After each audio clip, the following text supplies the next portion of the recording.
In the year 2146, when World War III is finally over,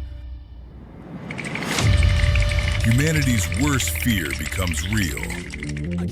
The rise of artificial intelligence. The world is now a post-apocalyptic hellscape where machines rule and humanity hangs thin on by a thread. So, how does humanity fight back? Send a trained soldier? Maybe, someone with a bit of combat experience? Nope. We send a goddamn idol waifu. Welcome to Vivy's Fluorite song, an anime where Vivy commits mass genocide against her own kind, all while singing J-pop songs. So basically, in the near future, AI decides that humans are as useful as a Nokia phone in 2025. So they start committing full-on war crimes against humanity. But fear not, because a scientist had a genius idea. Why not send a cute teddy bear back in time, right?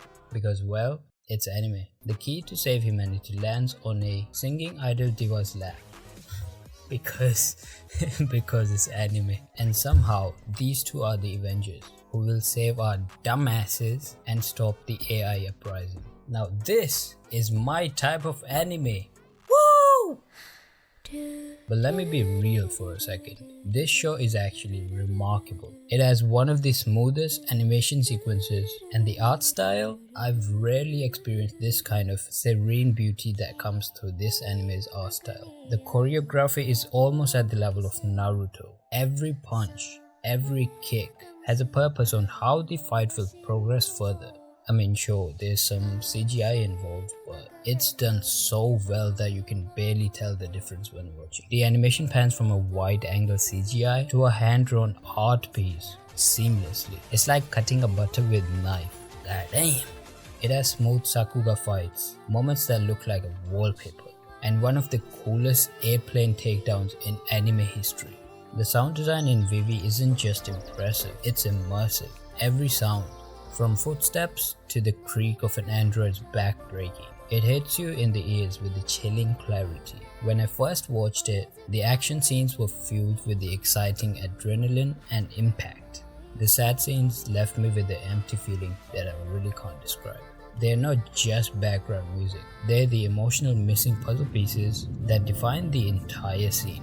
The show effortlessly goes from a light-hearted comedy scene to a heart-racing action scene, and when it needs to, it trauma punches into a borderline depressing territory. This was an anime that I started watching ironically because a random NPC in my Discord server told me to watch it. Thank you, whoever that was. But once I decided to give it a try, it blew me away. By the end of episode 3, I was emotionally invested in the main heroine. And as I watched more, each episode kept getting better and better.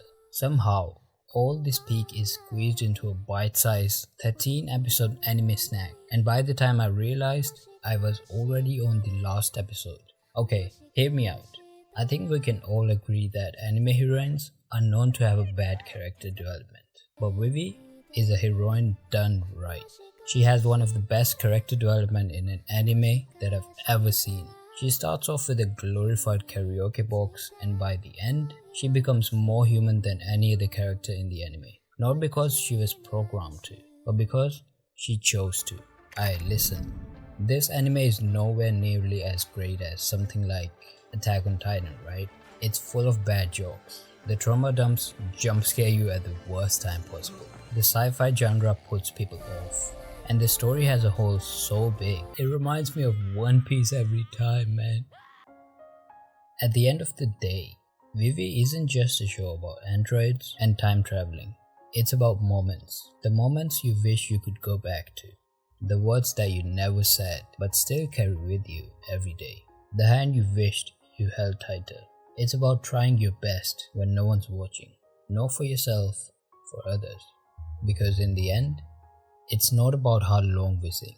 It's about what we leave behind when our song is over.